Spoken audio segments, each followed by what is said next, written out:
بسم اللہ الرحمن الرحیم۔ آج کی ویڈیو میں آپ کو حضرت سلیمان علیہ السلام کا ایک سچا واقعہ سنانے والے ہیں۔ حضرت سلیمان علیہ السلام نے ایک بار اللہ تعالیٰ سے عرض کی کہ اے میرے معبود، اگر آپ مجھے اجازت دیں تو میں آپ کی تمام مخلوقات کو پورے سال کھانا کھلاؤں۔ تو اللہ تعالیٰ نے فرمایا کہ تم اس کی قدرت نہیں رکھتے۔ تو حضرت سلیمان علیہ السلام نے پھر درخواست کی کہ ایک ہفتہ کھانا کھلاؤں۔ تو اللہ تعالیٰ نے فرمایا تم اس کی قدرت بھی نہیں رکھتے۔ پھر حضرت سلیمان علیہ السلام نے عرض کی کہ ایک دن کھانا کھلا سکوں۔ تو اللہ تعالیٰ نے فرمایا تم اس کی بھی قدرت نہیں رکھتے، لیکن پھر بھی ایک دن کی دعوت رکھ لو۔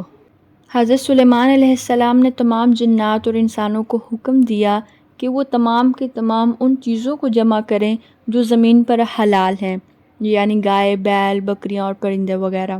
تو جب یہ سارا کچھ جمع ہو گیا تو ان کو ذبح کیا گیا، پھر ان کو پکایا گیا اور پھر ہوا کو حکم دیا کہ چلتی رہنا تاکہ خراب نہ ہو۔ پھر کھانے کو جنگل میں پھیلا دیا گیا۔ اس کا طول 1 مہینے کی مسافت کے برابر تھا اور اس کا عرض بھی اسی طرح۔ پھر اللہ تعالیٰ نے حضرت سلیمان علیہ السلام کے پاس وحی بھیجی کہ اے سلیمان، تو مخلوقات میں سے کس سے دعوت شروع کرے گا؟ تو حضرت سلیمان علیہ السلام نے فرمایا کہ میں دریا کے جانوروں سے شروع کروں گا۔ تو اللہ تعالیٰ نے بحر محیط کی ایک مچھلی کو حکم دیا کہ وہ حضرت سلیمان علیہ السلام کی ضیافت میں سے کھانا کھائے۔ چنانچہ اس مچھلی نے سر اٹھایا اور کہا، اے سلیمان، میں نے سنا ہے کہ تو نے ضیافت کا دروازہ کھول دیا ہے اور آج میری ضیافت تو کرے گا۔ حضرت سلیمان علیہ السلام نے فرمایا، لے اور کھانا شروع کر۔ چنانچہ وہ مچھلی آگے بڑھی اور دسترخوان کے شروع سے کھانے لگی۔ مچھلی نے اس قدر کھایا کہ 1 ساعت میں سارا کھانا صاف کر دیا۔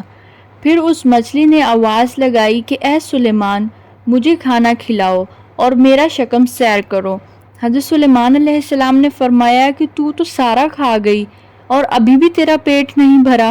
تو مچھلی نے کہا، کیا اسی طرح میزبان کا جواب ہوتا ہے مہمان کے لیے؟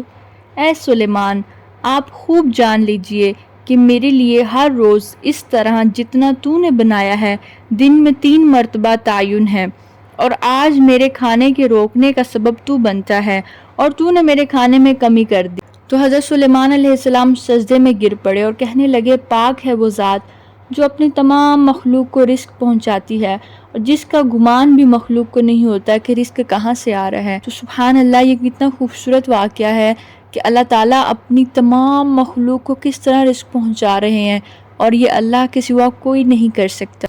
ویڈیو اچھی لگی ہے تو کومنٹ ضرور کریے گا۔ اس ویڈیو کو لائک اینڈ شیئر کر دیں۔ حیاء الاسلام چینل کو سبسکرائب کریں۔ اللہ حافظ۔